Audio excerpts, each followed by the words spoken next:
The Truth Commission devoted much of its energy in 1996 to the testimony of victims. In 1997, the granting of amnesty to the perpetrators of those gross human rights violations will be the main emphasis. In the original legislation, perpetrators could get amnesty only for acts committed before 14 December 1993. But there was a lot of political violence between this date and the inauguration of Nelson Mandela as president. The PAC, the National Party, and the Freedom Front campaigned for the cut-off date to be moved to this day, May 10, 1994. The Cabinet agreed to do this in December. Those that will benefit particularly from the new amnesty deadlines are the Freedom Front, the Afrikaner Weerstandsbeweging, and the Pan-Africanist Congress. APLA, the military wing of the PAC, will now apply for acts such as the shooting at the Heidelberg Tavern in Cape Town on 31 December 1993. APLA is a unit, that is APLA High Command, is shouldering responsibility of all the activities that took place since its inception in 1961 till the cut-off date, that is May 1994. And those activities, of course, include ambushes on security forces, the police and the soldiers, attacks on police facilities like police stations or military facilities like camps, etc. And of course, as a matter of fact, I am going to shoulder responsibility as the Director of Operations of everything that happened when I was the commander, including attacks on Lady Grey police station, attacks on St. James Church, and attacks on different farms across the country. I am going to apply amnesty for the Queenstown steak incident, that is steak bar. That is the place where a limpet mine went off. I'm going to apply amnesty for an attack on a swimming pool somewhere in KwaZulu-Natal. I am even going to apply for amnesty on incidents including robberies, whereas robbery evokes negative feelings. But it's a matter of fact that during the armed struggle, we had no logistical support and we had to form repossession units. And repossession, in our definition, was that if you take from the rich, then that thing is morally justifiable. The Truth Commission will receive about 600 applications from APLA. The entire Military Commission and High Command will be applying. For the first time, we know who they are.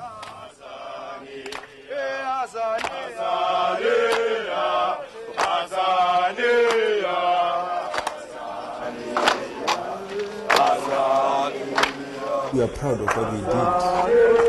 We have no regret.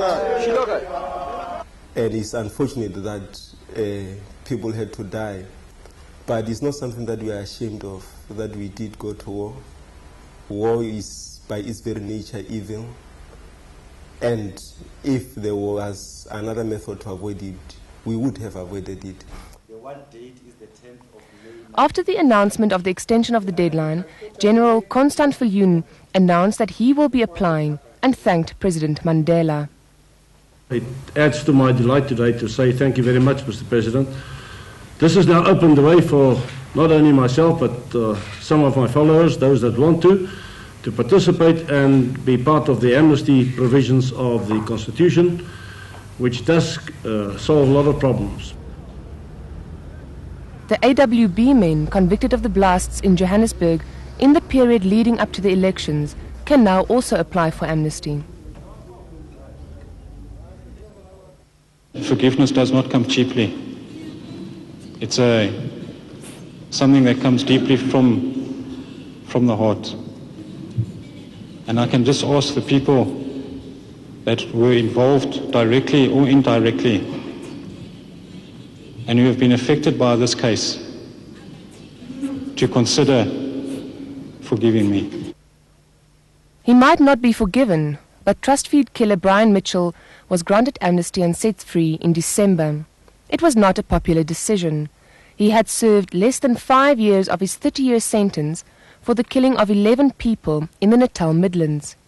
It was a tragic mistake, as the 4 policemen sent to carry out the order were supposed to attack a UDF leader, but ended up at the wrong house. The commission found that Mitchell had made a full disclosure of all the relevant facts of the killing, and that he did have a political motive, as the incident had been part of the then government's onslaught against liberation movements like the UDF. Amnesty was granted to Koos Botha, former Conservative Party MP, for bombings committed during 1990 and 1991.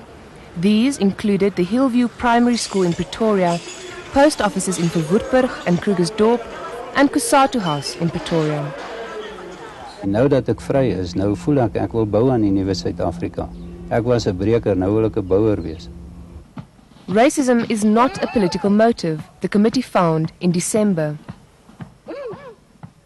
Among the applications rejected on this basis were those of Jean du Plessis and Cornelius van Wyk of the Nasionaal Sosialistische Partisane.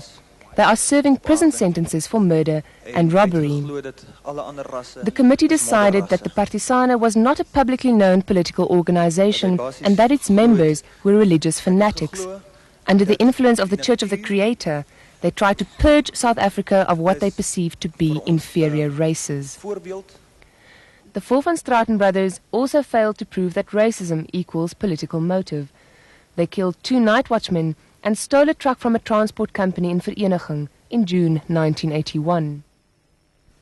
Grim and gory details of Vlakplaas murders, abductions and cross-border operations emerged again this week.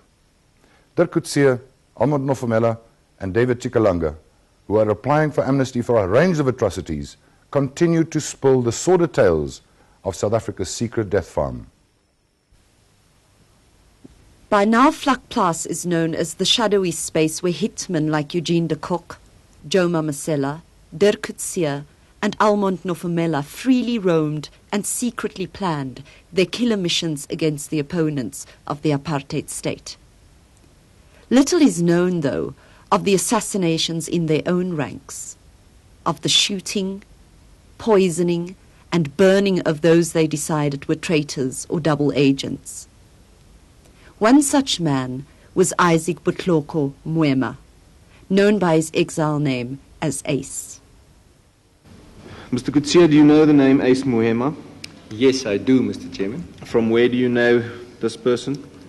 It was the name of an ANC cadre who came to Vlakplaas in the late 1980s, 1981s, towards the end of the year, as a person that has been debriefed already through all the relative channels, and he was then placed at Vlakplaas with me under my control.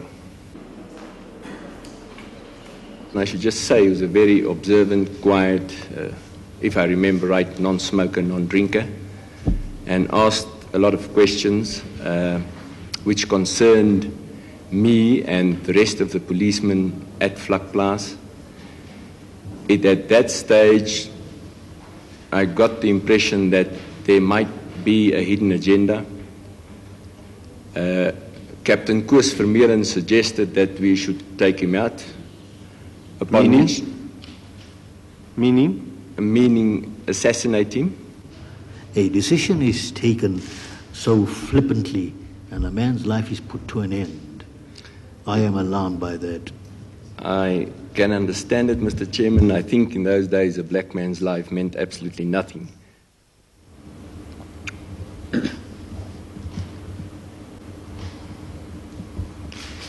Your Honor, I left the country because of the pain I had gone through. I've lived in exile, I've lived under very harsh conditions. But this is one of the worst moments for me, to be sitting here to try to say how the family feels about what has happened. And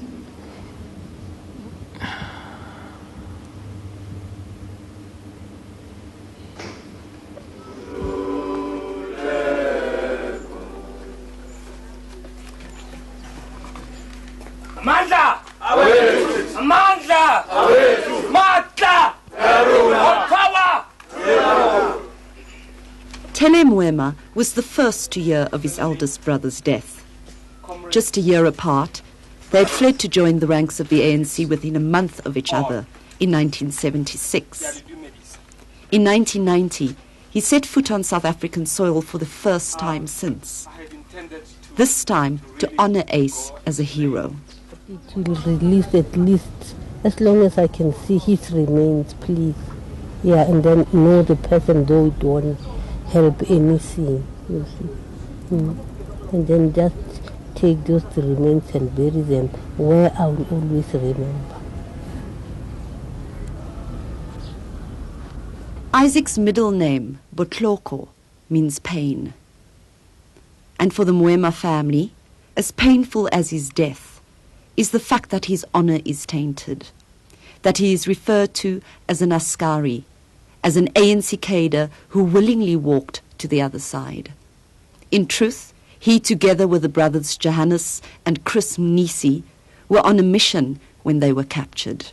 One becomes very skeptical of those kinds of words flying around, rumors, double agent, askari, because we're saying that he was captured and was not taken to any court of law, and on the basis of him asking questions, and then they decided that it was dangerous for them, that they were going to kill him.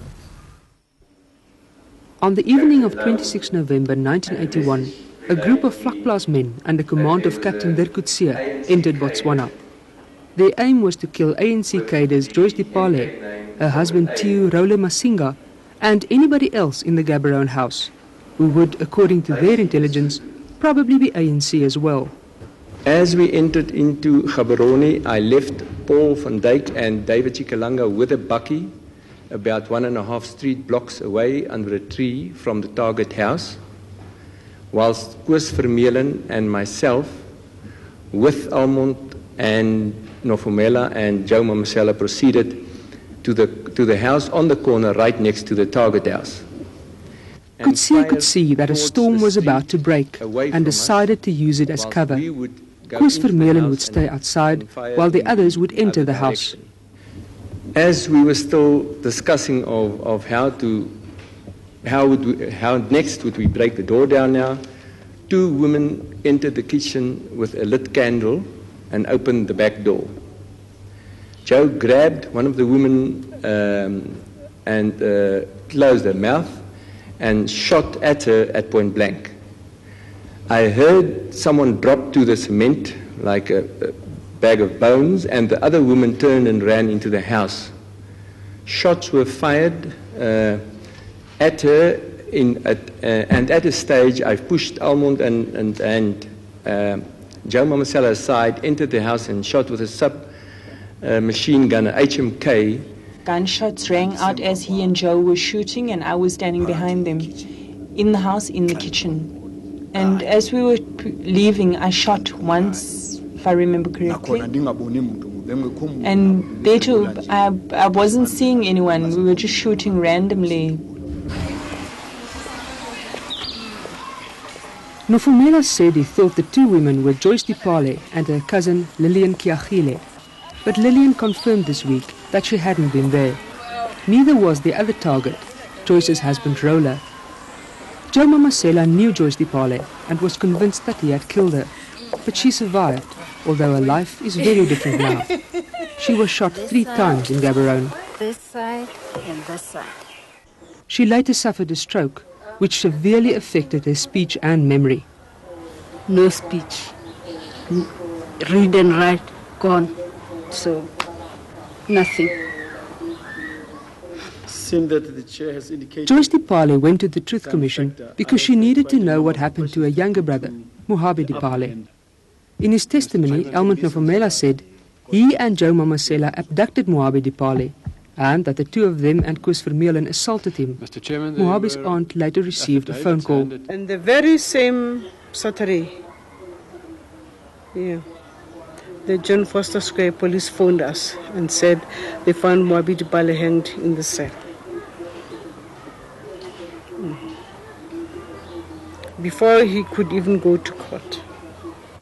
Today, Joyce, once a poet, can no longer write or even read her own poetry But as she listens to the words she had once written, she still remembers and confirms. No amount of torture, no amount of innocent blood being shed, no amount of distortion or pretense can stop us. In your holy name, Morena, we are you with us, taking our land back, declaring peace, not only as absence of war, but as shalom, justice in action. In your holy name, Mudimu, the one above, God, the one in us, PJ Dipali.